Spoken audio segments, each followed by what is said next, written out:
Hey guys, Sean here, and welcome to the F1 Word Live and our big Halo debate. Boy, am I ready for this, honestly. If you're wondering why we're talking about the Halo this week, actually, it's because every single week we get bombarded by questions in Q&A about the Halo, our opinions, so we thought, do you know what? Let's stick it in a stream, talk to you guys about it, get our views out there, and see where we end up. Yes, it's a very divisive topic, I know. Hey to everyone in the chat, by the way, I didn't say hello. Good evening. Sorry we're a little bit later as well. Had family over and we're going away next week, so yeah, family stuff. If you do want to get involved, of course, smash all your questions and comments in the chat. If we don't get to you, do not worry. We will open up to Q&A at the end and we'll answer as many of your questions as we can. But first off, yeah, we have to talk about the Halo. One other thing, actually, very quickly. Hello, Sarah, in the chat there. One other thing, very quickly.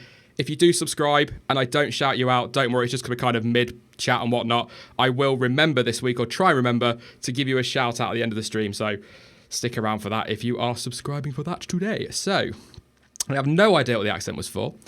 I'm nervous for this one, I'll be honest. It's a good one. We're going to start off by bringing in our usual, and that is Jonty. Good evening, Jonty. How are you, mate? You know what I've done, don't you? Forgot to turn desktop audio on for a second week. But yeah, we'll try it again. How are you, Jonty? Hello, I'm fine. How are you? Yeah, I'm all right. Thank you, mate. You ready for this one? It's a big divisive one, isn't it? Yeah, I think people might disagree with some of the things I got to say, but never mind. No change there. Then it can't be any worse than your Honda Prius last week, which you're still getting flack for, I have to say. And joining us for the first time, and hopefully not the last time, you will probably know him, and that is Mr. Alexzafro. How are we doing, mate? Yeah, hello everyone. Thank you for joining. Well, thank you for joining the stream, and thank you for inviting me. I really appreciate this. I hope it's gonna be fun. Yeah, no worries, mate. Great to have you on. I'm gonna go right back to the start. Go back to the summer and that moment the FIA delighted us all by announcing the Halo was going to be on the cards from 2018. We'll come to you first, Alex. What were your first impressions after that announcement? What did you really think at that point? Yes, just it obviously looks really bad, and yeah, all the memes and all that sort of stuff comes out straight away, and I'm like, this is just going to become a whole joke, isn't it? Formula One, like everyone's going to make this a joke. So that was my first thought. Like, yeah, that's going to make the sport look quite silly in a way. I completely understand the safety side. I've always understood it, but I think my first thought was like they've sort of rushed into this, and they could have gone, or they could maybe spent a bit more time thinking of other options, and maybe gone a different direction. But it's stuck, and I guess we've got to deal with it. Yeah, we're kind of stuck with it now, aren't we? No way out of that one. What were your initial impressions, Jonty? I know we've probably talked about it ad nauseum on the channel, but just for those that don't know. Jonty? Yep, sorry. Oh, he's there. It's all right. Just your first impressions. Yeah, I was not really surprised. They had to get something in place because of the official statement they made saying head protection will be in place for 2018, and then had very little time to deal with it, and this is what we've got. Yeah, I think my biggest issue when it was first announced, because for those that don't know, so for those that do, they'll remember it well, but my Halo rant video, which, was pretty terrible, pretty cringy, but it was uploaded about an hour and a half after the news broke, so it was just me basically trying not to swear in a video about the Halo. But I think my biggest frustration was the lack of information we were actually given, because since then, all the data's been released, and I've not changed my opinion on the Halo, but I've definitely sort of in my head accepted it based on the information they put forward, if that makes sense. So I think that was my biggest frustration, was that there wasn't the information, and I'll come on to something about the FIA and telling people to keep their mouths shut basically at times. But if we go back to, if I'm going to get this to work, I'm going to put this on now because obviously a little bit delayed on the stream, but the FIA went through so many accidents, a lot of car-to-car, car-to-environment, and of course external objects as well. When you look at that list, Jonty, are there any accidents on the car-to-car side that you agree with the outcome of or disagree with the outcome of? I'd agree with most of those. The car-to-car ones are fairly cut and dried. I'm not sure why they bothered looking at Schumacher and Liuzzi, because it's another issue where the car comes over from behind and the driver's never really at risk. But the others, certainly. I think Wirtz and Coulthard is the biggest one of that, because it was so close. Was the Schumacher and Liuzzi one the one from behind, or was that Rosberg and Carter Kane? It seems that the Liuzzi one was where he comes head on with Schumacher, doesn't he? And am I wrong? I might be wrong, but I think Schumacher got his braking wrong in Singapore. Was there one? There was one in Abu Dhabi where Schumacher spun, I think he spun, didn't he? And then Liuzzi sort of came head on, so they were like, ramped up the wing. Is that the one? I think it is. Yeah, maybe. 2010 Abu Dhabi. Yeah. I mean, they said it was neutral and wouldn't have made any difference, but I'm looking at how they work it out. They kind of went down this route of, from what I understood at the time and from what I've read up since, it's sort of, they look at how it would be essentially 3 inches either way, what the outcome could have been. And their findings were that even with the halo there, if that goes 3 inches the other way and hits Schumacher, there's nothing the halo's going to do to stop it. So, but I think I've gone back and looked at those accidents today and over the last week, and I can't really disagree with any of them. I mean, the Glock and Zuber one from GP2, that's the crash at the start, I believe. That's pretty close to an accident. But just going right back to 2007, Wirtz and Coulthard, when you watch the replays, we're talking millimetres, aren't we, from, horror, basically, a horrible accident. Yeah, I mean, he was lucky enough to move his hands, or else he would have lost his thumbs. Yeah. Because the floor skimmed over the top of his steering wheel, touching it. Yeah, absolutely. It's I'm just looking through them again, and I can't really see any I'd argue with on that list. I think the outcomes are about,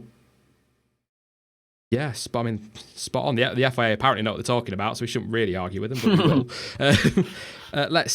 I'll pop it up now and have a look at the kart environment, because these do divide a few people. These kart environment, I noticed in the comments of my Halo analysis video, a lot of people divided on them. One that me and, I think it's on this one that Jonty were talking about, was Maria Di Valotta. We were talking about it just before the stream, weren't we? We're not convinced the Halo would have made much of a difference. Because, I don't know, correct me if I'm wrong, because I don't know much about this, but wasn't that at quite a speed? And it's, the Halo's only carbon fibre, isn't it? It's not going to be able to stop anything. So was it crashed? She crashed into was it a truck or a vehicle? It was the tailgate of a lorry, the flat tail lift that goes up and down. So but the point is, you can find online some digitized images of her skull. Oh, okay. And the corner of that lift hit her basically in the eye, slightly to one side. Yeah. Even if the Halo had been there, it wouldn't have touched it. It would have passed through that gap straight into her head. Horrible accident. It is horrible. And it wasn't particularly quick. I think it was only something like about 19 miles an hour. Oh, really? But because it was sort of a knife edge that she hit. But they're looking at accidents where it wouldn't have made any difference being there or not. There are other things they should have looked at, I think. I think the one that stands out in that list to probably quite a few new F1 fans as well is the Jules Bianchi one. They've put that down as neutral, which basically means it's beyond the Halo's capabilities. I have said it, I'm going to exaggerate, about 3.5 million times in all of our streams. The Halo would have made no difference to Jules Bianchi's accident. The FIA is spot on with that one. The only thing that saves his life at that point is not having a tractor there. Yeah. And that's all I'm going to say on the Jules Bianchi thing, but just some horror crashes. But the one I'm not too sure on, and I don't know what you guys might think, but the 2017 Monaco Grand Prix with Airline. I guess, as you've just said with Maria Di Valotta, it was slow speed, so anything can happen, but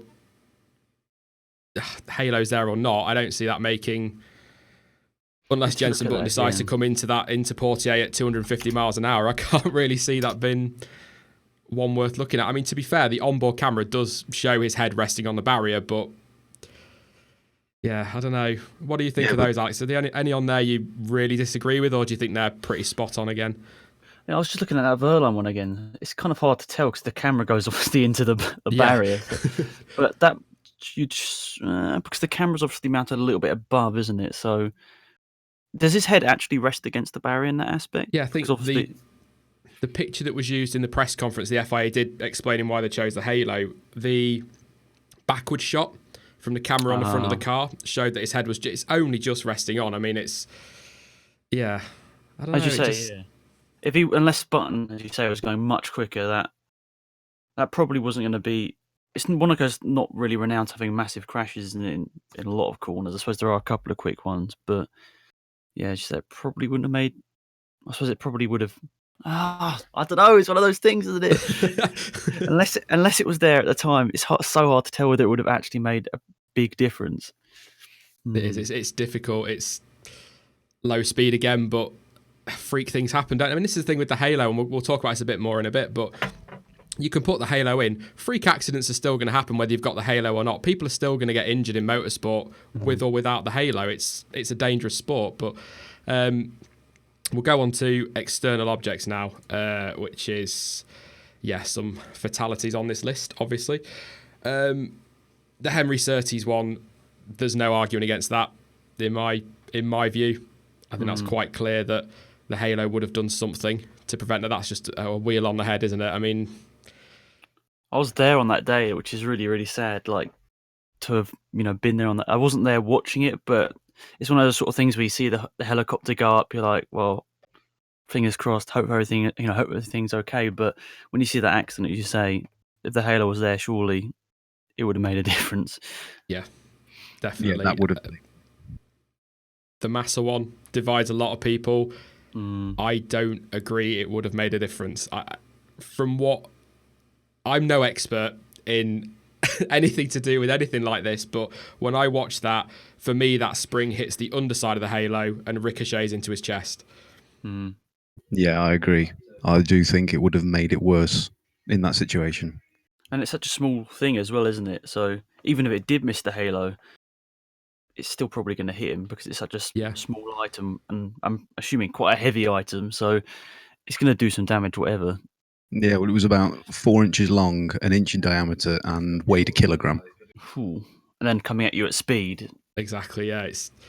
But interestingly enough, the Max Chilton one that's on that list, the 2013 F1 German Grand Prix, a stone actually penetrated his helmet. It was his visor that prevented it going any further.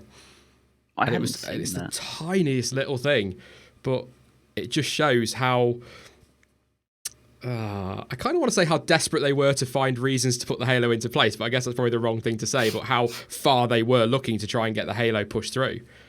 Yeah, well, the safety things they brought in after Massa's accident actually prevented injury to Chilton on that one. It was that carbon fibre strip they added at the top of the visor that sort of stopped it from properly penetrating like a bullet. It's like I say, it's the tiniest little chip on the helmet, but you think that's coming at speed, that's going to do some damage, isn't it? It's the last one on that list, of course, is Justin Wilson. What are your thoughts, Jonty? Does the halo make a difference in that one? The FIA say it absolutely would, 100%. It's too difficult to call. The randomness of how the debris came in, literally thousandths of a second earlier or later, and that piece of debris at a different angle and missing the halo. Yeah. So it could have saved him, but also might not have. I've only ever seen the TV footage of it. I've never seen an onboard or anything like that. To me, it always looks like it's coming straight down. It probably isn't. That's probably just the trickery of the TV cameras. But an onboard, I think, would answer a lot of questions. Obviously, the FIA have that information. Yeah. But, yeah, I mean, it probably would have. It probably only needs a little bit of that debris to hit the halo, and it ricochets, doesn't it? So it doesn't need to be the whole thing that hits it. But I don't know. It's a tough one. I think in terms of looking at their data, I find it very difficult to argue against the halo's introduction. I agree. I don't think that anyone in their sane mind would say that they don't want it to be a safe sport. But I think what a lot of people don't like is the look of it, isn't it? And maybe they'd wish they'd explored other options. Yeah, I think they didn't give. I mean, we'll have a look at some pictures of them in a bit, but they had like the shield, which looked awesome. But because they tested it once and Sebastian Vettel went a bit dizzy, they discounted it straight away.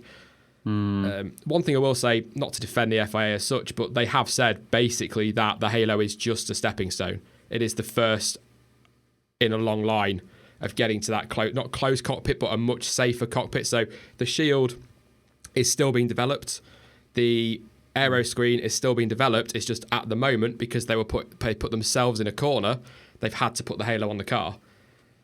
But I think something that we have to remember as well, we've all done it, we've all criticised the FIA for it, we're all guilty of it, but let's not forget that the drivers also signed 2 letters to say they wanted the Halo and they wanted this head protection in place. So it's not just an FIA call, and at the end of the day, it's the drivers that get in the car, isn't it? So I think it's tricky. Like no one, I guess all the drivers, they want the cars to look cool, and obviously, like looking back on their career, they want to have nice pictures of the car or whatever. But I think they'll appreciate if it saved someone's life, or made sure that there weren't serious injuries. They'll appreciate that it was worth putting that in for the sacrifice of looks. But I didn't actually know that the visor thing around the cockpit. I didn't realise that was still being developed. So that's interesting. Yeah, still looking at it. But I actually went back and looked at some old pictures from, I think it was Jackie Stewart. They actually had some pretty big windscreens in them days, and not that dissimilar in terms of height to the aero screen and that. So you sort of think, well, actually, they've sort of been here before. So if they adapt it and can make it look cool like they were, then they might get away with it. But I mean, aesthetics should never be put above safety. But nobody can ever say to me, and I will never agree with anybody that says aesthetics don't matter in Formula One. Oh, they absolutely do. If they didn't, things wouldn't get banned like those hideous noses from a few years ago. They got banned. They made changes to the 2017 cars to make them more, where's the quote, aesthetically pleasing to F1 fans. So aesthetics are important, but they should not be put above safety. Safety has to be paramount, as we'll say probably a million times in this video. Or in this stream, rather, in this podcast. I think everyone wants a car to look at, like as a bedroom poster as a kid. You want to have that car you look up to and remember for the rest of your life. Yeah. But as you say, if it shouldn't make a difference to someone, like if it has a halo there, but obviously it's not as nice to look at. What do you think, Jonty? Yeah, I mean, obviously aesthetics are always going to be important. I mean, this year kind of highlights that. You've got Toro Rosso basically struggling mostly towards the back, and yet almost everyone agrees that it's the best looking livery. Yeah. So, there's aesthetics coming to the fore right there. But you're never going to get a happy blend of full safety and aesthetically pleasing to the eye. So they need to find that middle ground. And as far as aesthetics go, Halo definitely is not it. No, it's so... What I find difficult, I'm going to flick through some pictures there because I've got it down the list there. The Shield's on screen now, you guys will see it in a sec, but that to me is so much smarter than the Halo. It just looks... I don't know. I just think when you look at the other options, which I'm also going to put up in a minute, there were better looking ones. And if they can develop that to be as complete as the Halo, I think we'll all be a lot happier with that. Because as well, I don't know about anyone else, it sort of reminds me of a visor, doesn't it? It reminds you sort of like a helmet visor. And I think that it all just works quite well. And as you say, like the James, I've just found a picture of James Hunt's car from like the 70s, and it has actually something pretty similar to an aero screen, but I guess that's just literally a windscreen. Yeah. Yeah, I mean, you're looking at that Ferrari, it looks awesome. It really does. And it wouldn't take that much engineering to make that pass the tests. No. It wouldn't at all, would it? It's just staring at it now. It looks so good. But there were multiple options looked at by the FIA. Sorry about the quality of the picture, by the way. It is literally a screen grab from their press conference. I nicked it. But I mean, do any of those jump out? As obviously the Shield's on there, but I think some of those, particularly middle bottom, would be a hell of a lot worse than the Halo to look at, to be perfectly honest. Yeah, and the top right, what is that, a toast rack? Yeah, I was going to say. Yeah, what's that doing? Yeah, you won't get hit by debris as long as it doesn't fly straight at your head. You'll be fine. Some of them were just awful. How is that top right one even an option? That would have stopped 0 of the incidents that they looked at. I guess what it's trying to do is divert it away from its head, from the driver's head, isn't it? But it doesn't. It looks like as much an obstruction as the halo, and much less of the effect. Yeah, for it to divert from something like that, it's got to hit a very specific point of the car, hasn't it? At least the halo covers more area, I guess. So what is the first one? Sorry, is that the halo? I think that is the halo. Yeah, I don't quite know what that pink thing is flying at it. I think it looks like a wheel, actually, to be honest. Yeah, thinking about it. If you just tilt your head slightly, you'll see a wheel, I guess. But in terms of, obviously, to look at, not nice, but for the drivers to look out of, how much of a visual impairment do we think that is realistically going to be? The halo? Yeah. Did you want to go first, Jonty, or should I? I'll go. I think it'll only be a big impairment in certain areas where there's a lot of incline change, because it'll be just in that angle of looking up a hill. Somewhere like Eau Rouge, for example. Eau Rouge, turn one at Circuit the Americas. Perhaps even coming down to the hairpin in Monaco. Because obviously, as you come downhill, you're looking slightly up. That could prove interesting if they just miss that braking point. Yeah, what do you think, Alex, in terms of visual impairment? Yeah, cause I guess it's just that little strip in the middle. I don't obviously know because I've never driven one, but obviously they already have things in the middle of the car, don't they? Like those aerials, which I assume already are a slight interference to the true eye line. Yeah. But I assume it will, as Jonty said, like going down a pretty steep incline or going up a pretty steep incline, there's always going to be that, what's it, black spot? Is that the right word? Yeah. Blind spot, yeah. There's always going to be that, which is just inevitable. Like, it wouldn't be safe if they didn't have that part there of the halo. Yeah. But yeah, I wonder if it's going to make the cars slower. Sorry, that's what I was going to say. I wonder if it's going to make drivers take less risks. Yeah, obviously it adds weight anyway, doesn't it? So they're going to be slower than they were this year. Yeah. But I know what you mean. Yeah, they might just a little bit earlier on the brakes and a bit later on the throttle sort of thing. But somebody said to me, actually, it was in a comment on my Halo video. I'll give you the family-friendly version. It doesn't exist on the channel anymore, but it's a good point. If you actually put your finger in front of your face and you stare straight ahead for long enough, your brain gets rid of the finger. Is that the kind of thing? Is the brain just going to cancel it out after so long? I mean, they're going to test with these all winter. They'll use them in simulators. Well, I was going to say the middle pillar, it will become invisible after a while. Yeah. Because I wear glasses. The frame is in my eye line, pretty much, and I just don't notice it. I guess it's the body adapts to certain scenarios, and if you're going through that scenario hours and hours and hours each week, their bodies are gonna learn to adapt to it and know that that's there. So, whilst it's still gonna be there, and it's still gonna be a slight fuzz in your eyes, isn't it? Yeah, it's not gonna be a complete distraction. I think it is something that they'll get used to, and it's something that some will say they'll never get used to, but I think we'll just have to get used to, won't we? There's nothing we can actually do. Some people saying, we'll vote with viewing figures, but I've been watching F1 for 26 years. Jonty, I think a little bit longer. Would be nice, just a little bit longer.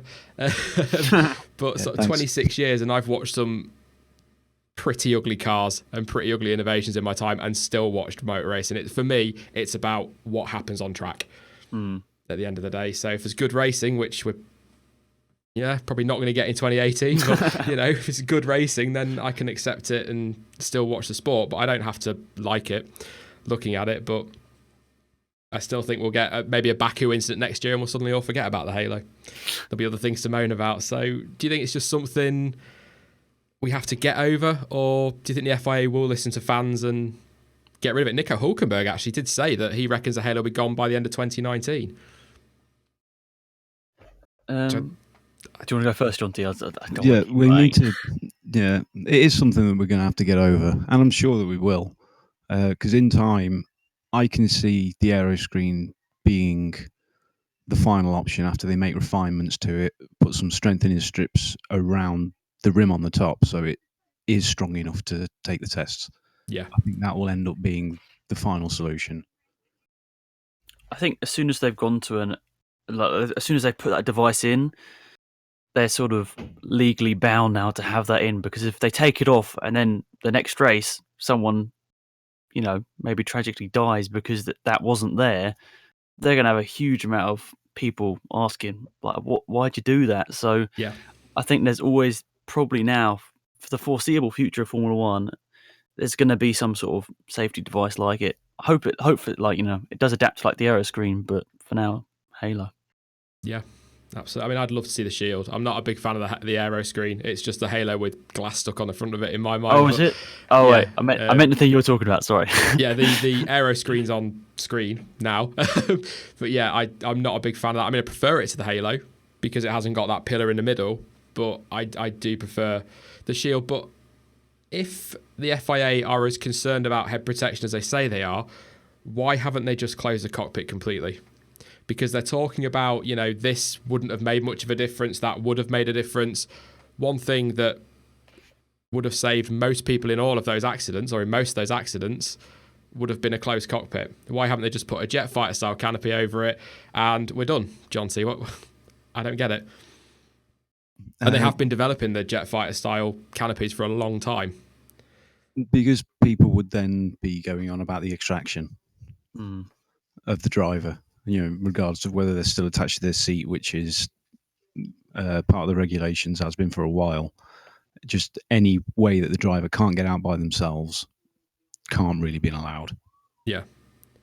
But people do throw that same argument up against the Halo, don't they? And I mean, the FIA have developed what you could basically call a mini version of the Jaws of Life that will just go in the back of the medical car and chop that Halo off. Basically, in 3 points. They cut it 3 points, takes, I think, 9.5 seconds to get it off. So I suppose that's an argument against the canopy, because you look at Alonso's accident, for example, in Australia a couple of years ago. They say the Halo would not have made... They could still have got out in that incident, even with a Halo. I think that has to cause some problems for someone like Alonso in that situation. Well, it's not an accident that's been looked at, but Alex Zanardi, those 9.5 seconds could have killed him. Yeah. That's how close it was. He had 2 points of blood in his body. And I guess, I don't know, going back to why they haven't gone fully closed cockpit, I guess a lot of people would complain it's basically the same as a World Endurance car then, wouldn't they? They'd say similar engine, similar sort of tyres. The only thing that's different, if they did go closed cockpit, would be the fact that it's open wheel, not closed wheel like World Endurance cars. And I guess there'd be much more blurred lines there between the two series, which, I don't know, would people complain about it? I don't know. It's a fair point. I mean, actually, I forgot to mention, if we go back to the driver's line of sight, with the Halo, they actually have a better field of view than the LMP1 guys do. So, but yeah, I know what you mean. It would cause... I like that, a good blur between them. There wouldn't be much distinction in that respect, would there? No. Yeah, I don't know. I think people saying it's open wheel racing, even with the Halo, it would still be open wheel racing. But it's, I don't know. I don't know if it's because I've seen too many Adrian Newey concepts, and I think that the jet fighter style canopy over the top of the drivers looks awesome. Maybe it's just me, but that's probably why I keep thinking I prefer to see that. But there's a lot of accidents. I think the biggest issue overall is the way they've gone about it. I think it's a lot of people's issue with it, because there was very little information for a long time before they released the tests that they'd looked into, the accidents they'd looked into, a lot of which were needless, to put it another way. I mean, one of the ones from the list that I looked at earlier, Marco Campos, it was a horrific accident, but the way it happened, his head was hit on a wall, but it was actually from behind. Yeah. So why are they even looking at that? Because there's nothing to do with the Halo there. And this is the big issue with the FIA. They tend to try and sweep things under the carpet and come out with a big statement to try and hide the negativity. I was just going to say, people have cottoned onto the negativity of this issue, which is why it's going on so long. one thing I hadn't realised when I'd done my videos, I was doing some digging this week and sort of reading some old news articles. The FIA have actually admitted that they censored some drivers and some areas of the media from talking negatively about the Halo. That doesn't help your impression as a fan, does it? It makes you sort of looking at it going, well, what are you trying to hide, or why are you doing that? You know, it's... Was it Hungary? I think it was Hungary around that sort of time when they did this. And I remember, because they do the videos on YouTube now, don't they? Like the post-race.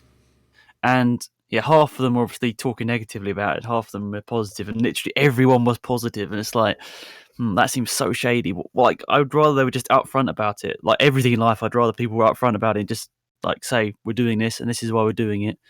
And hopefully you'll understand. There's no point being shady about it.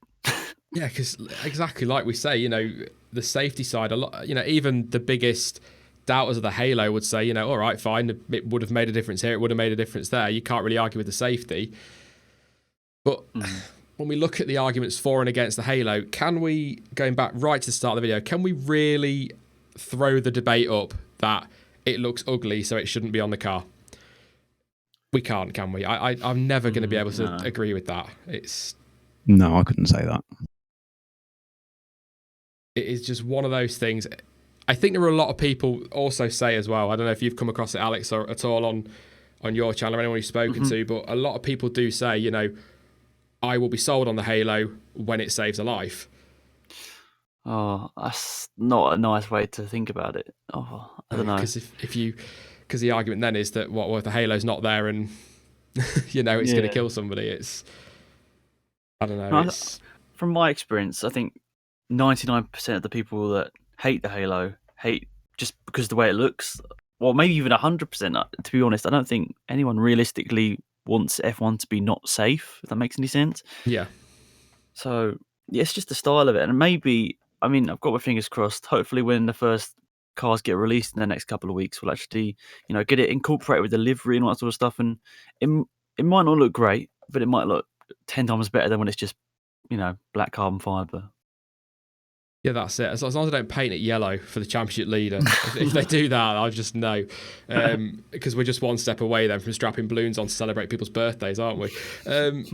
What did you reckon? I can't remember put the picture up of the...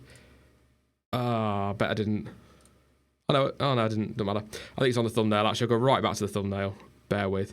The little wing that they stuck on the McLaren during testing. They put a little wing on top of it, didn't they? Saying, oh, you know, when we get all these bits strapped onto it, it'll look much better. That looks even worse. I haven't got to it on the screen yet. Oh dear. Exactly. That looks even worse. It's just... I see that every day. Narrowboats next to me actually have that as their TV antenna. Yeah. I mean, like you say, is it Sean Bull that does the livery design? Some of the liveries I've seen with the Halo on it, you actually take a little while to spot the Halo on the car, as silly as it sounds, because it is just much more integrated. But I've just seen something in the chat. I don't know whether you go to the chat that often. Yeah, but, yeah. Apollo OG, he's saying it's safe enough already. I don't know whether that... there is that, because I do get an element with the Halo that they're trying to plan for every possible eventuality, and you just can't. Freak things will happen. I've drawn this conclusion on Senna's incident, because 2 years later, Mark Blundell had an identical crash at a higher speed and limped out with a broken ankle. I was actually just going to come onto it and just say, you know, looking back through history, again, bringing up Jules Bianchi, warning signs have been there for years. Senna's accident in 94, a year before Berger was nearly killed at the same corner. Would the FIA be better reacting quicker before these things happen, or, you know, before someone loses their life? Because I always get that impression that they're always a day late and a dollar short. Just to steal one of Martin Brundle's lines there. But that's how I feel. You know, Berger's accident in 93, huge crash, horrible crash at Tamburello. Year later, Senna, big crash, he's killed there. No changes to the corner. You go back to Antonio Liuzzi at the 2007 European Grand Prix. spins in the rain, just taps the tractor that's in the gravel trap. There's multiple tractors in that gravel trap. You go back to Martin Brundle's incident at Japan in 94, was it? Where he goes off track with marshals there and tractors. Why did they wait until somebody was killed before they stopped tractors being on track? Rant over. That just got a little bit ranty there. I'll take a breath. But no, it makes sense. That's how the FIA have always done things. They're always so slow on the uptake. It needs better leadership in the FIA, let's be honest. Yeah. I think what's quite sad is because I remember just all of the, Martin Brundle's been the commentator in the UK for so long, hasn't he? And I remember every time we saw a tractor on track, he's like, I nearly hit one of those. It's not going to be too long before someone dies from hitting one of those. Yeah. And he said that for years and years and years and years. And then it actually happened. He does. I don't know if you've watched it back recently at all, Alex. The 2007 race at the Nürburgring. I watched it the other week because I can't stop watching it. You can hear him in commentary getting so angry, saying, "You shouldn't be out there. What are you doing out there?" And okay, Liuzzi only taps the tractor, but all it takes is for him to be coming in a bit quicker, and he's under that tractor, and he's severely injured or dead. Basically, you look at Bianchi. I know, by the way, Bianchi's accident, he was heading towards that concrete wall anyway, but the fact is he may have got out of that one. He could have survived that. He was never going to survive it in that tractor. And that's always my argument for Bianchi. But yeah. And they did, sorry, I was going to say, they did react to that quite quickly, didn't they? They started putting the virtual safety car, which instantly was much safer. But even that they've done wrong. because it's a delta the drivers have to stick to. Whereas it should be something controlled by the race director. Is that what it is in World Endurance? They just press a button, they go to 80 miles an hour or whatever. Yeah, I mean, and race control do have control. The DRS can't be used until race control turn it on after 2 laps. Or 3 laps, can't remember. So 3 laps, yeah. With the VSC, what if they're putting that in place? They just hit a button, every car's suddenly on the pit limiter. Yeah, there's literally nothing wrong with that, I don't think. Yeah, problem solved. That's it, isn't it? I mean, I don't know. I mean, when you watch, the virtual safety car, somebody always seems to gain time or somebody loses time. And I know they say, oh, it equals out, and you sort of watch it and you watch your timing screen, you go, no, you're not going to equal out 8 seconds. You can't equal that out. It has been done wrong. But again, it's something that will get refined, I'm sure, in time. So... But restart on them can be a bit tricky as well. Because is it ending? Isn't it ending? They've got great big LCD screens on the steering wheels now. Just a nice big 3, 2, 1 goes green. Yeah. I think it was 2016 GP2 race in Baku. The restart was hilarious. Yes, yeah, it was. Because they just didn't know when to go. Was it 2016? Ricciardo at the US Grand Prix got overtaken by somebody. I want to say Vettel, or was it Rosberg possibly? And he came over the radio and said, cheeky, I won't repeat the word, because he sort of preempted the virtual safety car a bit quicker. Well, I don't know. I mean, it works, I guess, at the minute to an extent. It keeps drivers safer, but even then, even under virtual safety car conditions, things can still happen. Objects can still fly, and it's the same with the Halo. Ultimately, though, come to you first, Jonty. Are you for the Halo, against the Halo, or still a bit on the fence with it? I'm going to have to say for it, purely for the safety aspect. But I do have that little worry that something will happen where it causes problems. Yeah. What about you, Alex? Yeah, well, very similar to Jonty. I'm definitely for the safety. The design, I think, is definitely in the process. But to just put yes or no, I'd say I'm for the Halo. Yeah, I think I'd agree with both of you on that. I think safety-wise, I can't argue against it. But like you say, to look at, they've got to come up with something better than that. That's just it looks like a flip-flop. It's ridiculous. It just doesn't even... I keep saying it. It just doesn't look like it has any place on an F1 car. But if it saves a driver's life, I can't argue against that. I just can't. But I guess we'll see. I think it is something we'll get used to. I think, when you go back again to those horrible noses, when you go back to the step noses even, and some of the stuff we've seen in the past, you give it half a season. Even the 2014 noses, when they sort of changed the cars then, those weird noses they had, and I kind of think it only took 6 races maybe before you sort of forget about it. I can remember the Australian Grand Prix, you're looking at it and you're just going, oh, they are absolutely horrible. They are awful. Never want to see them again. They've got to change them. 6 races later, you've had some good racing, a few things have happened, and you're sort of like, oh, okay, yeah, I forgot about that. I kind of find that a lot with F1. I think Caterham made that one worse with very obvious protuberance. I love how we're trying to avoid saying what Andrew Kirk has just said in the chat. I love how and it's just been deleted as well. But yeah, we're all trying to avoid saying that. A few people saying that I need to put it on my logo. I'm not going to put the halo on the logo for 2 reasons. 1, because it'll look horrible, and 2, because I can't be bothered, if I'm being honest. But you could strap on a Caterham nose. Yeah, we'll do that instead. Yeah, that'll cost me probably about 7,500 subs just for the logo with that on. Is there anything you guys want to add on the Halo? I'll go to chat in a minute, have a look at some of their questions Halo-wise. There's one word cropping up a lot in the chat now. It's been deleted. For me personally, I think we've done a good discussion on it. No, there are changes they could do to make it better. Yeah. So instead of mounting the body at the back, why don't they make it sort of an entire element with the head restraint? So the whole thing lifts out of the car, and that gets rid of the extraction problem. Good point, actually. So it would lift off with what? With the drive? Oh wait, not with the hands device. Yeah, with the headrest. Okay, Obviously, they take the headrest off, don't they, to get out of the car if the Halo was... I'd never even thought about that. That's Make that just a whole section on the top. Dead easy. And would probably end up looking better as well. I mean, it's going to look better anyway once it's actually integrated into the chassis, isn't it? I mean, at the minute, it's just something they stick on. But what would you do to change it to make it look better then, if we're going to talk aesthetics for a minute?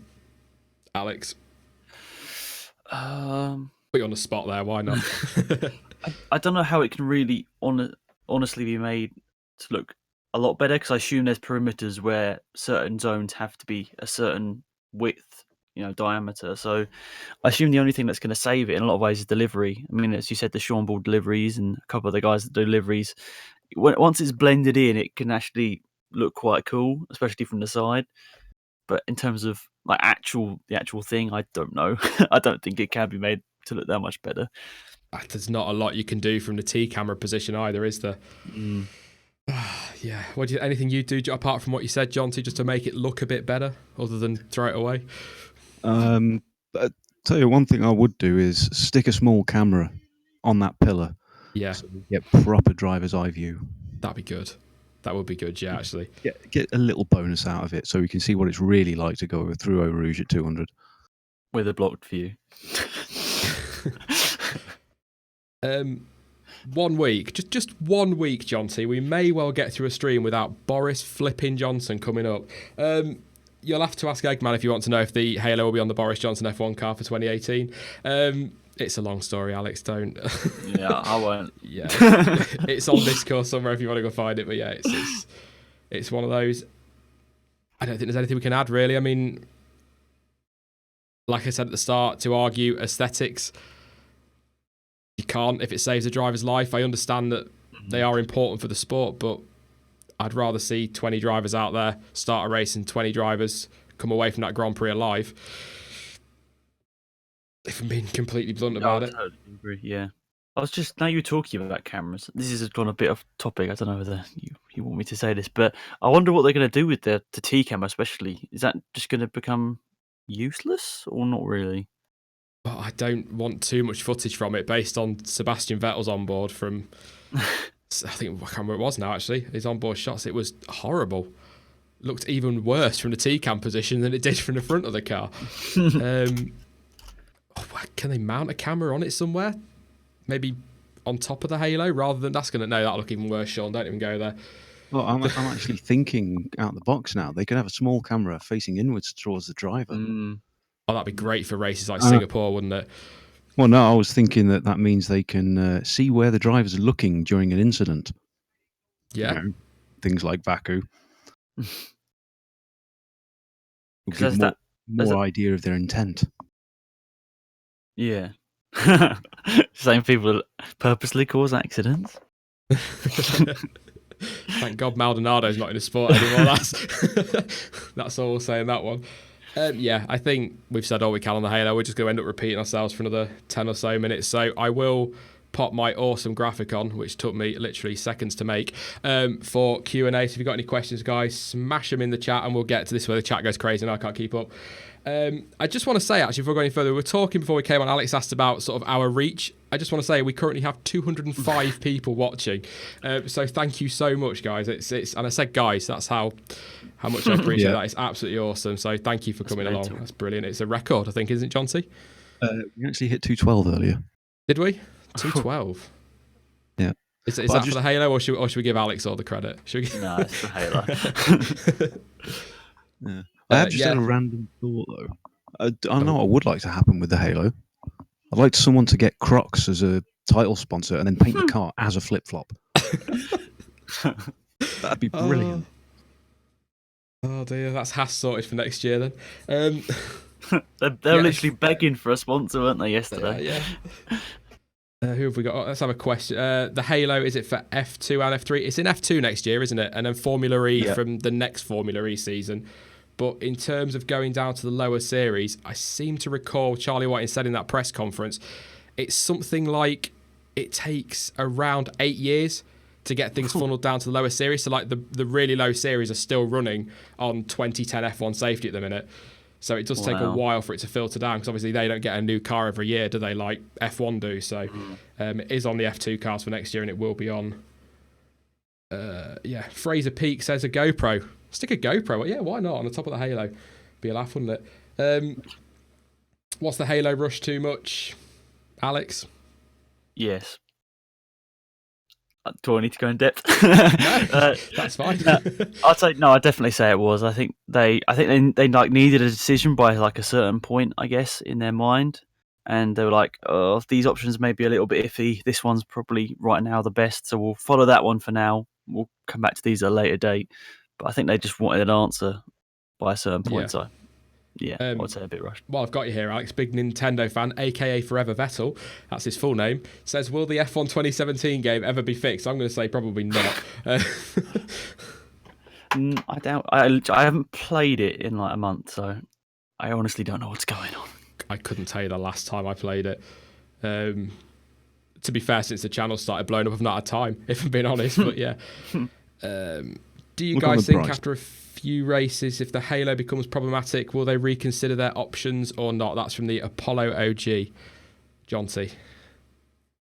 They will look into it, but I think they will stick with it for the whole year. Yeah. I think, was it you that said earlier, Alex, that they're probably legally obliged to keep it now, aren't they? Yeah. I don't know. That's just what I'm assuming. I've talked to a couple of other people, friends that are interested in Formula One, and like, surely there must be repercussions if they change it and something does happen. It will be like Indianapolis again with the whole insurance thing with Michelin tyres, can't put a chicane in. If they did take it off, the team would be gone forever. Tom Sparks has just asked, we were going over it earlier, what possible alternatives the FIA are working on. They're still working, as far as I'm aware. They were when they did their press conference, and from what I read a few weeks ago, they still were as well, working on the aero screen and the shield as possible alternatives. So hopefully we'll see them in FP1 in a year or two's time, and might get people thinking a bit more positive about F1 at the moment. Ryan L83, to the point as ever, all for safety, but it looks like shite. Straight to the point, mate. Thank you for that. How much aero will they put on? What do you... That wing they've stuck on the McLaren one looked ridiculous, but how much aero do you realistically think is going to go on that Halo, Alex? Really? The thing is, that's really not my area. Like, so it's going to put more aero on. Yeah, like little winglets and things like that hanging off it, and they must be restricted. I'm pretty sure there must be a height maximum, a width maximum, that sort of stuff. They'll definitely try. But I hope they just don't make it look too stupid, because it's bad enough as it is. It'd be easy to do. I mean, we see some of the innovations of bits stuck on here and stuck on there, and if you just think you've got that, no. I know there's parameters they have to work under, but yeah, it's no. They'll probably say that it can't be interfered with. I hope, because if they don't, then it will end up looking like a pine cone or something. Like a pine cone. That's random thought of the day, guys. Just before I do any more questions, I need to say thank you actually to, I'm going to butcher this name, Kaylin Strimbu for your donation. He says, I really enjoy your videos. Cheers. Thank you very much for that, mate. And also to Chris Heath, who's also donated just now. So thank you very much for that, guys. Massively appreciated. And every penny goes back into the channel in some way. So I don't go spend it on booze or anything like that. So opinions on the new tyres. I'm going to let Jonty have that one because he loves talking about the new tyres. Quietly optimistic, because they're all a grade softer, and as the announcement's been made of the choices of tyres for the first 3 races, and in China we've got a gap in the compounds, so it could spice things up. Yeah, absolutely. I mean, China. Is it China, did you just say? Yeah, we've got medium, soft, and ultra soft. That's going to so be... there's a gap. Yeah. I've been saying they should do that all along. Yeah, just sorry. Oh dear, super hard and all that. Anyway, I love you guys. You're mad. Actually, very good point. Someone just said, does Alex have a channel? There are the links on screen now, but could some of the mods just go find the links to a channel and pop them either in the description or in the chat? Because I forgot to do that. Sorry, Alex. I do apologise. No, it's fine. Mate. Thank you very much. No, I really appreciate it. Didn't expect it, so thank you. Did the shark fins look bad? Asked Ronnie Taylor. I actually quite like them in the end, the shark fins. I'm kind of gutted they're going. I agree. It's good for the number, wasn't it? Yeah. Was it Ferrari? Did a good job with it. Yeah, get some sponsors on there would have been. Shark fin, yes. T-wing, no. Yeah, I agree. ST's just donated again, £1.69. Just simply said, my last donor spot. Let's go, mad boy. Yeah. Anyway, I'm just glad it wasn't BJF1, to be honest. The T-wing was horrible, absolutely horrible, and I hated that thing. It looked ridiculous, but the shark fin really grew. I mean, for me, it's a great chance as well for sponsorship for teams that can actually get sponsorship as well. So, I just think, like you say, for the number and that, I mean, they could have gone further with it, really. Maybe paint it orange for Max Verstappen. Was there a reason why they took it away? Sorry to get off topic again. Was it aesthetics? I seem to think it was aesthetics. I think people complained about it. Okay. But I think there was also that concern, wasn't there? When a car lost control, back end got away, if it was windy, there was no saving it. I think there was also that problem as well. Yeah, which is just quite a funny image. What do you think about the new engine limit, and what do you think it should be? I'll come to you for that one, Alex. We talked about this last week, so yeah, sure. I don't know.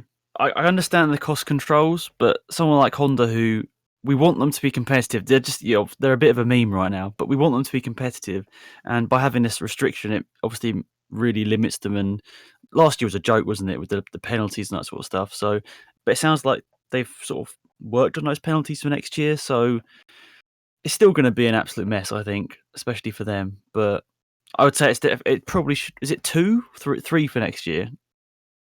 Right? Yeah, it's 3. For next year. Yeah. Like, I think realistically, maybe it should be 5 or 6.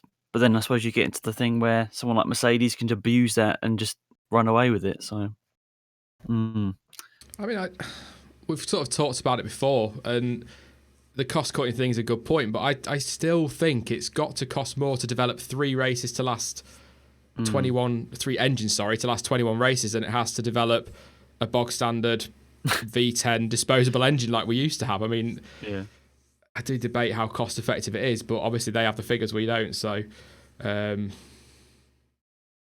yeah. TK says, I actually thought the T-wings kind of fit with the shark fin. Also, the curved rear wing looked so aggressive. I love the look of the 2017 cars. They're nothing compared to what the cars used to look like. Sort of 2007, 2008. I loved them cars. But compared to the 2009 onwards, they're pretty nice. Indian Grand Prix circuit. Could we see it back one day? I love that track. It was a great track, and I would love to see it back, but that unfortunately lies heavily on the Indian government. I was going to say it's politics that took it away in the end, wasn't it? So yeah, they were charging an import levy on things they were bringing to the country for a weekend, which is absurd. You're not really importing it, are you? No. No. That's a shame. It was such a good track, and obviously a part of the world which doesn't have many Grand Prix, and obviously a massive audience there as well. Was there an Indian driver at the time? Was it Carter Kayon? Carter Kayon. Kayon. Oh. Yeah. Well, I think Chandok did race, didn't he? Yeah, Chandok raced as well. Yeah. Both of them for HRT, I think. Gibbo0244, this one is for you, Jonty. Thoughts on the new French Grand Prix for 2018? You're looking forward to it, aren't you? It will be the best race of the year. I've said that before. Just the way the track is, it's going to be awesome. I wanted to go, but I looked at the tickets and they're pretty expensive for what they are. Yeah. I'm going to Silverstone in July, so I'm not going to moan about the prices of any other Grand Prix. So, yeah. To be fair, though, I'm not going to get into it too much, but Silverstone, they do put on a really good weekend, to be fair. So, but it is a hell of a lot of money. I did just see Joe Matthews. I quite like this question. In your opinion, what are the best or worst driver excuses? I love asking questions. I don't know. It just, yeah. Oh, no, there's one I can remember that was hilarious. I can't think what it is now. Is this from Formula One or just anything? Anything, no, that's fine. It says race driver excuses, so yeah, anything will be. I really shouldn't ask questions that I don't have an answer to. There's so many, and now you say it. I can't remember any. Well, Bruno Senna once had the excuse, a very good excuse, because it was true when he actually hit a dog. Yeah, true. Yeah. No one can say it was sort of a made-up excuse in that one. Well, Kubica's phone in his cockpit. Oh, that was fun. Yeah, that was good. Yeah. There is actually a clip that you can find on YouTube where somehow someone messed up the radio at a NASCAR race, and someone actually phoned a driver, and it got put through his team. They actually phoned him while he was racing. What? That's ridiculous. He's doing 200 miles an hour saying, "What the hell are you doing? I'm in the middle of a race. Can we talk about this later?" Oh, dear. I can't pronounce it. I'm so sorry if I get this name wrong. I'm so sorry. Sarthvik BS asks, ditch Russia. Simple as that. I would ditch that in Abu Dhabi in a heartbeat. I really would. I know you probably pretty much agree, Jonty. We've talked about it quite a lot, haven't we, about tracks that need to go. Yeah, in a second. What do you think, Alex? This is really... I quite like driving Russia on the game. That's probably the only reason I'd say I'd like to keep it. It's not the most interesting track in the world, but I think it's nice to have tracks in countries where there are sort of upcoming drivers. I know we don't have one anymore, but it's not the most it's not a classic, is it? It's all right, but it's not a classic. I mean, you want more classics. What were your thoughts on Valencia as a circuit? I know that's a random one. Scott Chegg will hate me for that because he hates it. But I was just wondering if anybody has a different opinion, because I hated it as a track. But I thought it was rubbish up until the last race. Yeah, that was the final irony, wasn't it? It's like, look, we can do a good race. Was that 2012 or 2013? Yeah, it would have been. That's the one where Alonso won, wasn't it? Yeah, 2012. But I get that with a few tracks. I mean, I hate Hungary. It always seems really boring, and yet I think 2014, 15, and 16 it was a stupendous race with so much action. I think that's one thing that makes an F1 race great all the time. It's just rain, isn't it? Instantly makes a race more interesting. We did a 10 must-watch races, didn't we, Jonty, and went through them afterwards, and I think all but about 2 were wet races. Yeah. Like, oh, yeah, never thought about it like that. Bernie was definitely on something with the sprinklers, I reckon. I just thought, Orbs, just literally 2 words and a question mark. Sergei Sorokin. Oh, yeah. I don't want to get on my high horse about this one. It looks like it's a done deal, doesn't it? It looks like it's done and dusted. I'm not particularly happy about it. Again, as I've said a million times, he's not a bad driver. He's got to have pedigree to go racing, but I'm not very happy about it. What about you, Alex? Are you ecstatic to see him coming to Formula One? Or? It's the thing. It's because he was decent in. I don't know whether I ever tweeted this or anything, but I think he was really quite decent in Formula 2 his last year, and then he just sort of didn't come back last year when he could have gone for the championship and just proved that he was good enough for Formula 1. Yeah. And I don't understand why he didn't do that, because obviously the money's there and he's got wins in his career, so he's obviously decent, but he just hasn't got that final checkbox which says, to me at least, that he should be in Formula 1 right now. But if he beat Kubica and they're the two options, I don't know. That's it. At the end of the day, we can and ah about it, but they've got all the data, haven't they? I mean, I don't know how relevant testing times are, really. But he seems like a nice guy, and he's got pedigree, and he is a good driver, but I just feel, and it was the same with Stroll, another year in F2 for both of them, and we'd be talking about them in a completely different way. Yeah. You know, they have got some sort of talent, but it's the money that sped them into that seat so quickly. Yeah, I mean, for me, it's a case of I could comfortably and quickly list off 10 drivers who are better that don't have a drive. That kind of says it all for me. I'm just going to give you one, Pascal Wehrlein. Yeah. Exactly. I was going to say, maybe have you done this topic before about who you think should get that seat? You probably have a million times. It comes up every week, doesn't it, pretty much? But yeah. I would, over the options they have, I would give it to Pascal Wehrlein.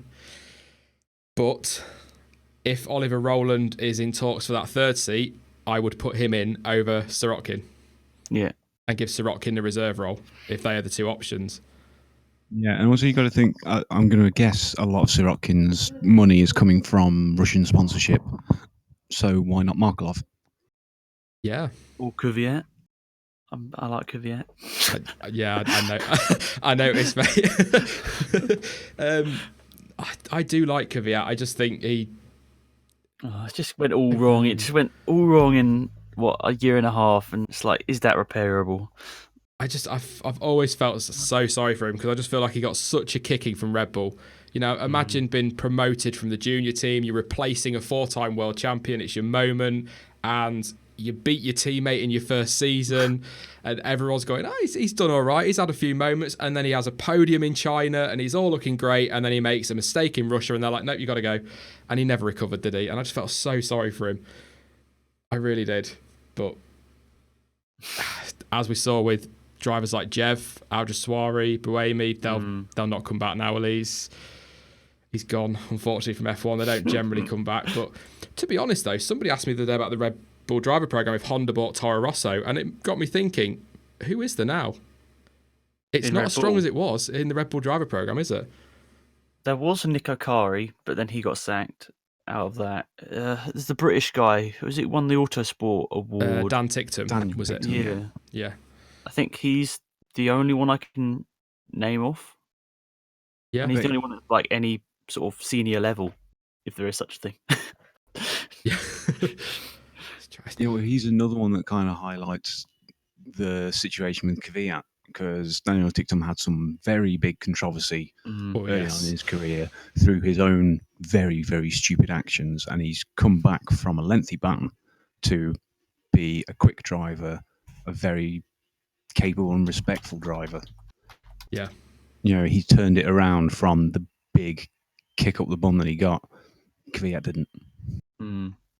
I believe he's only 18. Sorry to... Yeah. No, you're right. I was just going to say, it's not a knock at all at Brendan Hartley, because I do really like him. He's a nice guy, and he's a very good driver, a bloody good driver, I'd say. But it kind of highlights how little talent there is at the moment in the Red Bull Young Driver Program, given that they've gone back to him rather than bringing through the next Vettel, the next Verstappen, the next Ricciardo. So I think that says a lot about that. Gibbo says Toro Rosso only have 2 or 3 years left in F1. Honda will eventually buy the team. I've just got a gut feeling that Honda will buy him at the end of at the end of this coming season. Just a gut feeling. I'm probably way wrong, but that, or they invest heavily into Red Bull. I could see that happening. So either go to Red Bull in 2019 or 2020, or buy a Toro Rosso sort of thing. Yeah, I think that did I do a video on that? Oh, for God's sake, how can I not remember what I put on my channel? Yes, I did, on the Red Bull engine dilemma, and I think it will be Honda in 2019. I can't see Mercedes supplying them. Ferrari won't. Good question from South. I can't say your name. I'm so sorry, Southwick again, who says, "Can Ricciardo beat Max Verstappen?"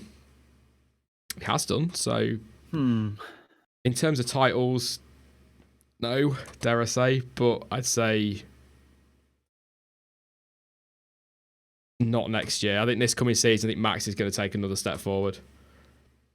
It's just all down to the reliability, isn't it? If Max has 6 more races where he DNFs, where Ricciardo doesn't, yeah, Ricciardo should beat him. Similar to this season, but I think on raw pace, like when Verstappen was rising through the ranks, obviously I was a bit bitter because I like Kvyat, but at the same time, like I appreciate him each race even more, which doesn't happen to many people. Yeah, he's a serious talent, isn't he? He really is. Have a look at a couple more questions then. I'm just looking for a really good one that's going to stump us. We seem to get one a week. Zach Mullen, we'll come to you with this one, Jonty, first, because I like to put you in that position. Which current drivers without a World Drivers' Championship deserve a title more than Rosberg? Sorry, mate. Ricardo, Verstappen, Bottas, Sainz, Hulkenberg, Perez. Should I carry on? If you're just going to list the grid, there's no point, mate. Just say everybody. Yeah, He was in Bottas. Well, maybe I was exaggerating a bit. Yeah. He was in a vastly superior car, and Hamilton's blew up. Yeah. Tony Guittari says Hamilton will retire after this season. You've already kind of predicted that, haven't you, Jonty? You're expecting him to retire at the end of this year. Yeah. Damn it, you got that one written down. Yeah, it's on my list here of things that you've predicted for the season. I'm going to hold you to. Is Leclerc better than Gasly? 100% yes. 1 billion%. Yeah, miles better. RC, he just wants to know, did Max come into F1 at the wrong time? I think it's about right, to be honest. I mean, Martin Brundle, he often says about Max Verstappen when he was younger, if you're fast enough, you're old enough, I think is the quote. I think he was about right. I think he had his moments, race, didn't he, in that first season where he was, and the second season where he was a bit crazy. That's actually quite a good question. Thinking about it, I think he could have had a full second season at Toro Rosso, but I think things were decided very quickly to get him in that car. I think his dad, who he's a fairly quiet guy, doesn't say a lot, I think he was pretty keen to get him in a Red Bull. Does anybody believe Max is really stuck to Red Bull until 2020, or do you believe he has a clause in his contract that he can leave if Red Bull Honda isn't competitive enough? Surely they'd have got some insurance on that, wouldn't they? I can't imagine Jos Verstappen wouldn't have made sure that his son had some kind of cover should that car be terrible. Yeah. Red Bull drivers have had performance clauses in their contracts before. I wonder if literally every contract in Formula 1 is literally just year by year in reality. It feels like it. Yeah, because they can... I mean, Vettel had clauses in his contract at Red Bull, didn't he? I think he's got them again with his new deal at Ferrari. So at the end of the day, the drivers make, as we saw with Jenson Button, make enough money to buy themselves out of their contracts if they want to, don't they? So, yeah. Good point. I just think they would have covered themselves for if that Honda engine does not improve. But I still think, and I know there's a couple in comments on videos lately that are pretty much on the attack and after blood from me for saying it, but I genuinely do think that Toro Rosso and Honda will surprise us a little bit next year. Not winning races or anything stupid like that, but I think they'll be better. I mean, you only have to look at the end of 2017 to see where Honda were, and if they get this new engine, why they're scrapping it, I don't know. But if they get this new engine right, I think they might surprise us. Which then is a little bit of a shame, isn't it, that they don't have a top team to prove it at, because we have no idea how good that Toro Rosso chassis is going to be. Yeah, exactly. Yeah. Just having a look. Have you spotted any questions at all, guys? I saw something about Hamilton and his social media. I don't know whether you've talked about that already. I've tried to avoid that like the plague. I don't mind saying something on it if you want me to just get it out of the way. Yeah, go for it, Alex. Yeah. I do think it's like, even though whenever I say this, people go, I don't support Hamilton, but I have nothing wrong with him. I think it's kind of sad how he's been attacked by the media in a way that some other drivers haven't. I don't know if that's just because the way he is on social media, but I guess it's probably going to be a good thing for him in the end. It will clear his mind, and hopefully, well, for him, he'll probably come back a better driver, maybe through not having to look at this sort of stuff. I don't know. I can see him. I can see it going one of two ways in 2018. He'll either come back, like you say, stronger, refreshed, determined to prove people wrong, or, as we've seen in the past, he'll come back having quite clearly in his demeanour taken a hit, because he does wear his heart on his sleeve, doesn't he, to be fair, and he does take that kind of criticism quite personally. I mean, some of the attacks were very personal, to be fair, but he does take that kind of criticism personally, so he'll either be spot on and come back and prove us all wrong, or he will be terrible. Well, not terrible, but I think you'll see a difference. Yeah, it's an awkward topic. It is, because there's no right answer, really. I think he's just realised that no matter what you do, there's always going to be people picking at things, just intentionally to find a fault, particularly people in the media. Mm-hmm. So I think he's just realised that and just thought, right, well, screw you guys, I'm going home. Basically, yeah. Stella, she asks, will Kimi retire at the end of the season? I don't think he'll have a choice. I don't think he'll have a choice. I think that's, yeah. Marky only came out just before Christmas, didn't he, and said he's got to get his act together or he's gone. Is Alfa Romeo really providing money? From what I've read, they are investing in the team, but they don't own the team, if that makes sense. But they are investing. It's a technical, what's the words they use? Technical partnership or something like that, isn't it? So yes and no, probably. Who will replace Kimi in 2019? I'm not going to answer that, because if you keep an eye on the channel on Tuesday, wink wink nudge nudge, there is a video going up on Tuesday that will give my opinion on that one. So Kvyat. Yeah, Kvyat, why not? Yeah, that's what I say in the video. It'll be one of two. You can guess. It's going to be Max Chilwell or Kvyat. Yeah, exactly. You see, you're tapped in. You're tapped in. Do we think, actually, someone's just said it's Orbs again saying Red Bull, Rolls-Royce in 2019. Do we actually think Aston Martin, if they are going to provide an engine, are going to come in before 2021? No. There's no point. And here come the inevitable Ericsson for Ferrari hashtags. Yeah, I want Alonso back in Ferrari, says Jelmer. The way he left, I can't see that ever happening, but him against Vettel in the same car, I'd quite fancy seeing that. We've seen Alonso Hamilton in the same car, so I'd quite like to see Vettel Alonso. So, was it the same car? Oh, don't start that, Jonty. On next week's live stream, Jonty will be talking. No, yeah, I don't think Alonso will ever go back. Not because Ferrari wouldn't want him per se, but I can't ever imagine Vettel allowing that one to happen. No.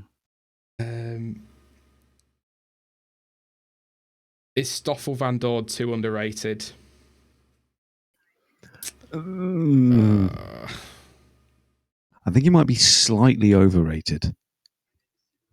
Only a little bit. I find it difficult with Stoffel Van Dorn because he's had a really bad car for his first full season, but then so's Alonso, to be fair, but then he's been around a bit longer. But it's hard to... I think this season is the season we're going to be able to really judge what he can do. He just really confused me through this whole year. One time, well, maybe like, yeah, he was quick in along. I'm like, cool, he's pretty good. And then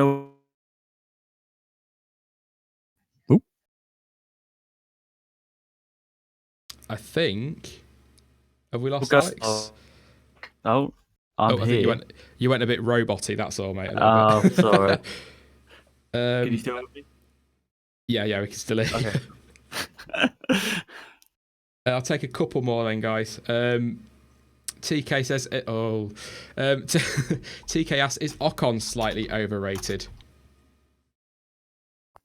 I think we've hyped him a little bit, to be honest. I think we have gone a little bit too, especially you guys who so kindly voted for him as your driver of the season for 2017. Again, as I said last week, thank you so much for that. I got no stick at all. Yeah, I think it's about. I think he's being rated about what he is. He's certainly deserving had of it, to isn't he? I prove think coming that's... in. Yeah, he had something to prove coming in halfway through a year, and has done. And he will be in that Merc for 2019, and you can write that one down if you want, Jonty. Ooh. It's a pretty. I kind of think that's a pretty obvious statement, but someone probably disagree. But yeah, I think he'll be in that Merc in 2019. And George Russell, whenever Hamilton retires, will replace Hamilton. So there you go. Why didn't we vote Ericsson? Zach, they did. About 6 people did vote for Ericsson as driver of the season. He came about 7th, I think, which, yeah, ridiculous. By the way, actually, I will say, I didn't make a video on your top 5 races of 2017. The reason I didn't make a video on your top 5 races of last year was simply because you voted for Russia as 2nd and Abu Dhabi as 3rd or 4th, and there is no way I'm making a video on that. So yeah, but I will say actually that Baku won by an absolute mile. So yeah, but Russia, really fewer overtakes than the 2005 US Grand Prix where only 6 cars started. There you go. Yeah, a couple more then. TK again. Who will score more points in 2018, Hulkenberg or Sainz? I'm going to come to you for that one, Alex. First off, Hulkenberg. Okay. I think Sainz has come in now. In the first few races, he was matching Hulkenberg, and I think Hulkenberg upped his game. So I think Hulkenberg. Yeah. Okay, Jonty. I think Hulkenberg will. I'll go Sainz then. Why not? I'll go Sainz. Zach says, I'm disappointed with you F1 word community, not as disappointed as I was, Zach. I can promise you that. Who will score more points in 2018, Alonso or Kimi? Alonso. I'm going Alonso. Screw it. I'll go Alonso as well. Even with the 2017 Renault engine, Alonso would be scoring more than Kimi. Yeah. I just saw a question. How heated will the Force India battle be? I think that is, if Ocon doesn't get the seat in 2019, this season is Perez and Ocon's last as teammates. They will not get through a 3rd year. It's going to be as heated as it's been all season, if not worse. It really is. They're so close, aren't they? I've got this feeling they're going to end up qualifying on the same row for Australia, and it'll be a big pile of parts by turn 1. Oh no, it's Australia, turn 3, sorry. Yeah, so yeah, nothing happens at turn 1 anymore, not like the old days. That's another thing. One day I'll get through a stream without talking about the good old days. One day. Let's have a look, see if there's any other questions. Force India beating McLaren. I still think McLaren will go 4th. I know Racing massively disagrees with me. I won't get into debate with him, though, because he knows what he's talking about, and I wonder if I do sometimes. So he makes me doubt my own opinion. That's the problem with Racing. But yeah, I still think McLaren will end up 4th next year. It could go either way. They're not going to be far away, Force India. They're not, but they've got Renault to fight and contend with as well, haven't they? So I think that's going to come down to how much Perez and Ocon scrap. How many crashes are there? Yeah. Poochie Head says, shout out to Alexzafro. Hey. 2, right? Yeah. Used to be an absolute legend back in my motorsport manager streams. Yeah. We go way back. Now you're talking about the good old days. What's going on? Unless there's any questions you guys have spotted, I think we're almost there. Hang on, there's a question that seems to come up every week, but we've not had Alex on before. So, favorite F1 track of all time? The thing is, my favourite track is Brands Hatch, but as an F1 track, I don't know. It definitely wouldn't work out. I'll just say Brands Hatch just to keep it short. Yeah, it wasn't F1. I'll say Donington then, even though it's actually Canada. Yeah, I think you all know mine. So Was that Spa? no, Imola. Oh, of course, yeah. People don't like it, but I do. I just love Imola. I absolutely love it. There you go. Will Renault win the championship anytime soon? Asked Jaden. Jonty? No, not for a while. It's got to be 2021 before they can realistically look at it, hasn't it, really? Mm. Got a lot of ground to make up. Same with Honda. I say that. Same with Honda, probably 2031, and they might have a shot the way they're going. But Stella says, who will replace Hamilton after his retirement? And you can't say Ocon, George Russell. There you go. I didn't say Ocon. The tricky one, because whether you love him or hate him, they are big boots to fill. Really big shoes to fill. You know, Ferrari kind of nailed it in 2007, replacing Schumacher with Raikkonen, because obviously he won the title, but it's a tough one. But I reckon George Russell. It's just who goes where, isn't it? It could be someone like Ricardo, could be Verstappen, or could be one of the young guys. Yeah, or if he sticks around, any of the ones from GP3 or F2 could have got that far by then. The three people, the other guys that Russell was scrapping with are both good. Hubert and Jack Aitken. I quite like Fukuzumi as well. He was obviously got some links to Honda as well, so he could be in F1 if they buy the team, especially. This is going to be one of the last questions. I feel like I have to ask it, and it's from Chaz. And he says, if Williams continue their downfall, should Williams consider either a major management overhaul or even selling the team to rich investors in a similar way to how it's done in football, say with Man City, for example? That is the full question. It's a good question. They are in a downfall, aren't they? Serious decline. But as I've said before, Williams kind of do this every so often, don't they? They plummet a little bit, then come back, and then plummet a bit, and then come back. And that happened with Maldonado, that sort of era as well, didn't it? When they him instead of Hulkenberg, they took the money. You know, they had one good 2012, then were a bit crap. Then they got the Martini sponsorship, and then it sort of started getting good again. I think it will always end up coming to this level. Yeah.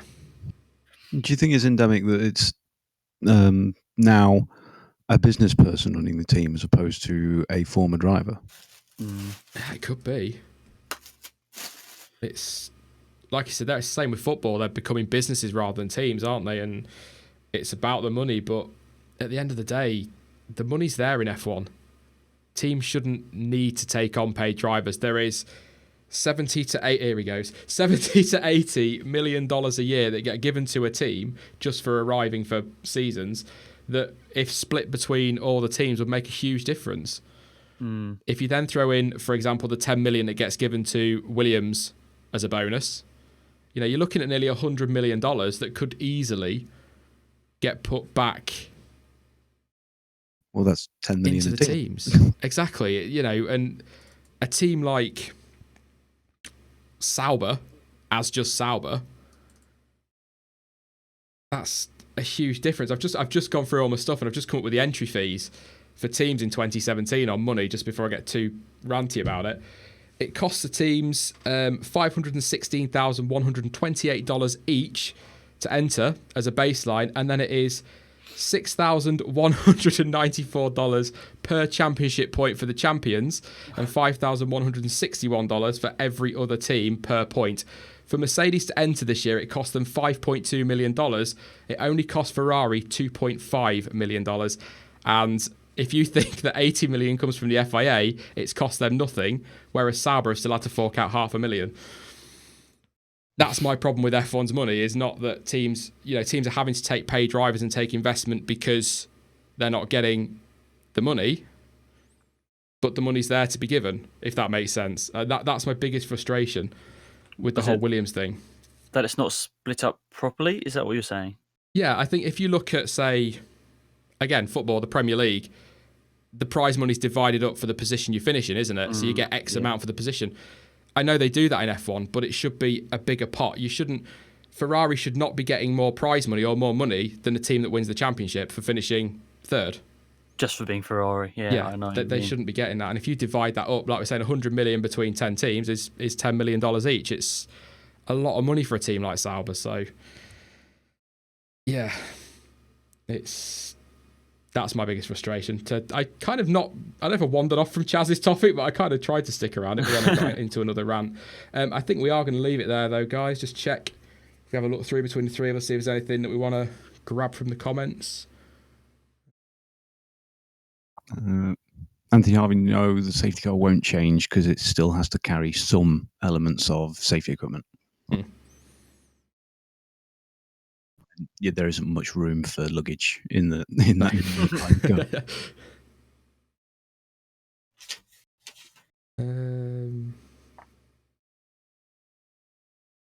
I suppose, yeah. And Andrew Kirk, does anyone take Ferrari's threat seriously? I don't. I think I've asked you before, Jonty, so I'll ask Alex first off for this one. Do you take it seriously, or is it just more posturing from them? Nah, more posturing. They do it every couple of years, don't they? Yeah. It's not going their way. Nope, we want to quit. It's every time the Concord Agreement comes up for renewal, they're like, right, we're off. But I don't think we know. I don't think anyone knows if their threats are serious because the FIA have always bent over for them. ST has just donated £6.90. I'm saying the figure because, again, he's managed to get 69 in there. Giggity. That should also add you... Oh, okay, yeah. 2 spots are better than 1. Fair enough. He's just tried to beat people in the stream. He wants his name everywhere if he can. So, a lot of people have said to me about Ferrari, just let them go, call their bluff, and see if they do. But that's a dangerous game, isn't it? I know Ferrari, they like to posture, but Ferrari need F1 as much as F1 need Ferrari. They need each other. They'd be a big loss. But yeah. RC, just to finish off, RC says, a live stream without swearing. Wow. Yeah, unlike the Christmas one, which was supposed to be festive and I kept swearing. But yeah, anyway. I think we will leave it there because we are running out of questions. We've been going an hour and a half. Jesus, yeah.